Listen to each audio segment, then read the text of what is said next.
You are a seller in a very high inventory position. This is not a May that we have ever seen before really in the Toronto Real Estate Board's history, where we have this much inventory available for sale. It's kind of backwards. This is a spring market, the hottest part of the spring market right now, where things should just be going, but they're not. Live behind decisions I chose. Peaks feel good and the valleys get low. Chains for the tires in the rain, hail, snow. It's like this everywhere that I go, everywhere that I go.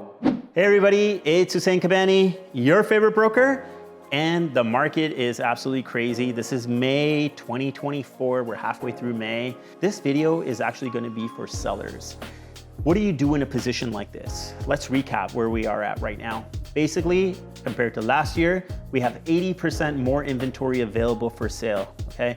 Sales right now are even to last year, more or less, they're even year to date, okay? Up until May 15th, kind of.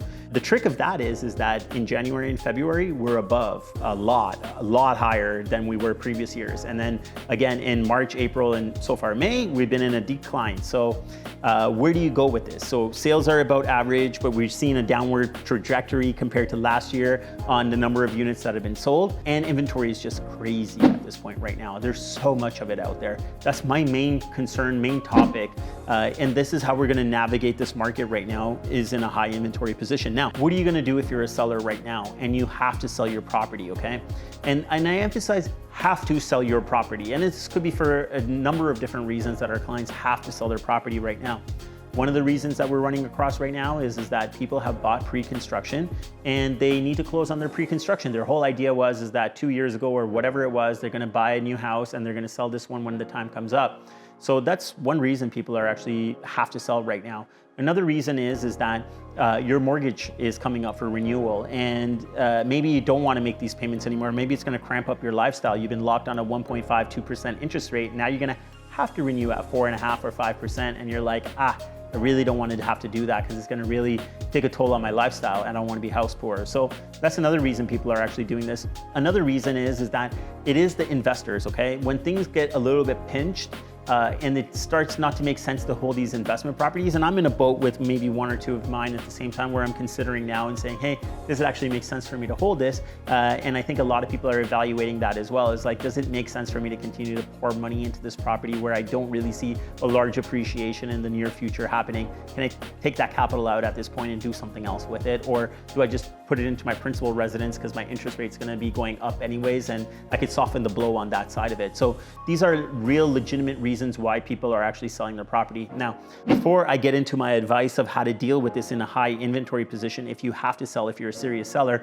there are sellers out there on the market right now that don't actually have to sell and they're just out there fishing, and that's fine. Like, I have nothing against that. Like, you know, there's somebody made for that property, I'm sure, and if you wait around long enough, you'll probably get somebody to buy it. I don't know how long you're gonna wait because there's a ton of inventory. Buyers, for the most part, are pretty savvy, and if you really don't have any real unique proposition for your property, and it don't mean granite countertops, if you don't really have a unique proposition for your property where you have an in-ground pool, you have a ravine lot, you have a massive lot, you're in an exclusive neighborhood, I don't think you're gonna basically sell anytime soon. So you can have it up there, it's not gonna sell, and believe me, your window coverings don't make a difference to anybody that wants to buy your house, so that's not a factor. But now let's get back to my serious folks. If you really need to sell your property, I think these are the things that you actually need to do. Number one, and it's never really changed, presentation, way more important than anything, any other time right now. And it's been important before, but it's very important to me right now, is the presentation. But there's a twist, I would say, to the presentation right now to our sellers that we're saying. Over our last few listings, we've been good. We've been able to sell them in that 7 or 10 day mark. It hasn't been a huge inconvenience for our sellers, but guess what, guys? With 21,500 listings available for sale, we're gonna be in a situation where maybe your house doesn't sell in multiple offers, maybe doesn't sell in the first 10 days, and you're gonna be on the market for 45, 60, I don't know, maybe 90 days, I'm not sure. But the presentation for your property is going to be geared accordingly to where the market is at right now. We were doing something completely different when we knew your house was going to sell in 5 or 6 days or 7 days. We basically empty out, ask to have the whole thing emptied out, completely deck it out in a completely different way, ask you to stay off site if possible, because we knew this was a guarantee. Yeah, it's pain you're gonna have to go through, but it's almost a slam dunk that this is gonna be happening. But since it's not a slam dunk that this is gonna be happening, we can't really ask you to do that, and we can't tell you with any certainty that that's guaranteed to happen unless you're very much willing to be flexible on your price, okay? That's one way that it could definitely happen if you're super flexible on your price. But if you really wanna get market value, maybe a little bit more than market value, it might take you longer. So for that reason, we're actually having the property set up a little bit differently so you can actually live in them. One of the things that we do differently right now is that probably you were gonna say, okay, leave your mattress, maybe leave some of the heavier furniture, things that might be harder to kind of move around, your sofas and things like that. And maybe we're starting to work with those things a little bit more. So then, usually we get our most amount of appointments when we put up a listing probably in that first 10 days. And after that, it's gonna start to die down. And if we don't get that hit in the first 10 days, there's a chance that it's gonna take, like I said, 30, 60, 90 days to sell your property. You gotta live in your property for that amount of time. You gotta continue on with your kids, your work, the things that you have to do to live your life. So we're trying to make suggestions to make things a little bit more livable in your house while your house is up for sale. But presentation is still very, very, very important. It's not all about staging. I would also say that, hey, fresh paint goes a long way. Maybe upgrading some of the lighting fixtures goes a long way. Maybe adding a backsplash depending on your flooring. There are things over here that can help you enhance your value and help you stand up above your competition, because there are so many houses available for sale. If you use your money in a smart way to invest in your property prior to putting it on the market, you can actually help your property stand out. I'm not telling you guarantee that you're gonna get a ton of return on it for your investment, but you can help yourself stand out and maybe lessen the time that you're gonna be on the market. So that's one of the things for sure, is having the correct presentation for the market that is still livable for you guys to be in. That is very important, but the number one thing that it comes down to all the time, guys, is price. So if you have a townhouse that you're selling and everyone's townhouse is at $900,000, and for some reason you have the same townhouse, but you have those fancy motorized blinds and you think your house is worth $1 million. Well, if you're a real serious seller, unfortunately I have to tell you, for the most part, your house is not going to be moving. Pricing is very important right now, because what's also going to happen is that it's going to possibly prevent your house from selling, but what's going to happen is you're going to help out everybody else that's for sale, because they're going to look at all the houses that are $925, $950 and see yours at $1 million, and they're going to be like, wow, like, I don't want to go there. There's so many houses over here. So you're going to actually reduce your chance of even getting people that are interested. You in your mind might be like, yeah, I want to be at $1 million. I get that they're all 900 over there, but I'm willing to come down. Someone has to make an offer. I'm willing to negotiate. But the point is that if everyone is at this level over here, no one's going to even bother coming to your house. It's not like there's a shortage of houses right now. As the government is saying, we have a housing crisis, which is complete BS. We don't have a housing crisis. We have an affordability crisis in housing. So people that are looking at your house, they have a ton of other choices, not like the market before. And again, like a small finish that you have in your house is not going to make a major difference. Now, if you have a walkout basement, if you have a ravine lot, if you have a pool, if you have something like this, you could probably, try to stand out a little bit more than other properties. You can command a higher price point. Maybe you have a finished basement versus somebody doesn't.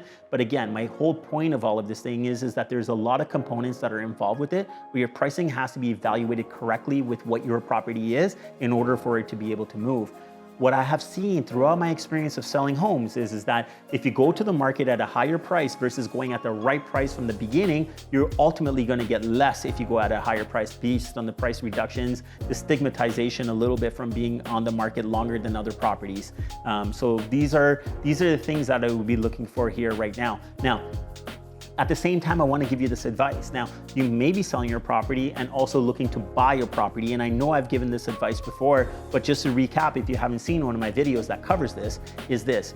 Right now, I truly believe, unless you're looking for that diamond in the rough and you're willing to pay for it, it probably most of the time right now makes sense for you to obviously have an idea of what you want to buy, make sure it's out there, it exists, there's a bunch of units out there that you would actually end up buying. I would say you have to focus on the sale of your property first, because I wouldn't want to put any of my clients out in a position where they're depending on getting a certain number, which most people are, depending on getting a certain number for this property, and then they purchase a property first based on that, and they don't end up getting what they want. So I don't want to end up having anyone in that situation. I think that there's a ton of inventory inventory out there right now. If you're not looking for anything crazy specific, I think you should basically putting your house on the market first, and then as things progress with your house on the market, at the same time tying in the component of purchasing. It's just conducted in a very smooth way if you have your eye on the ball the whole time. But I think personally right now, I think it would be a really bad idea for you to go out and buy a property unless you're very much willing to compromise on what you will probably end up getting for your property. And just to give you an example, we were in a situation like this with one of my clients. They really wanted to move into a different area, and they found a house that actually checks off all of the boxes. It really works really well for them, the house size, the location, everything else like that. We had a conversation with them, and our thing was hopefully we can get $1150 for this property. I sat down the day before we had to firm up on the conditions on the house that they wanted to purchase, and I basically told them that, hey, there's a chance, like inventory is building up right now, there's a chance. I don't want to promise you that you're going to get $1150. I think you got to take the numbers and say, hey, like 1-1. If a worst case situation, if I sit on the market for 2 months and I'm only getting 1-1, I have to be comfortable about closing that property. So don't go firm until you're comfortable over here. Luckily, we beat our expectations and that all worked out, but we still have to have a contingency plan if we're going to decide to buy first. And the contingency plan always almost is that you're going to end up netting less, and you're probably going to have to carry a higher mortgage on the property that you're purchasing than you originally anticipated. So there are a lot of variables over here right now. But the cool thing about all of this is in this crazy market, there's awesome brokers like me that are giving you my time, and I don't know why you wouldn't use it. I have a Calendly link below, and you could book a free 15-20 minute conversation with me. And believe me, I don't wanna hound you into buying or selling anything. I wanna help you out if you want my help, but I'm not the type of person to sit you down and hound you about working with me only. I don't care. But I would love to have a conversation, figure out what your situation is, give you my experience from being in the business and personally being in the business of doing my own transactions, to give you my experience of where I think you should be going from there. So if you found this video helpful, please like it. Share it with your friends, help out your friends, share it with them. I'm sure this is gonna add some value. And again, I think I have amazing content. My mom thinks I have amazing content, so I just figure everyone else thinks I do too. So subscribe so you won't miss my amazing content. And don't forget guys, like I really genuinely wanna try to help, give you my advice. Whether it works for you or not, I can give you my 2 cents. It's not gonna cost you a penny. It's a free 15-minute call. Click on that link below, book an appointment. Until next time guys, remember one thing, get Cabani, get sold. Sell it, sell it, sell it, sell it, sold. Sell it, sell it, sell it, sell it, sold. Sell it, sell it, sell it, sell it, sold. Sell it, sell it, sell it, sell it, sold.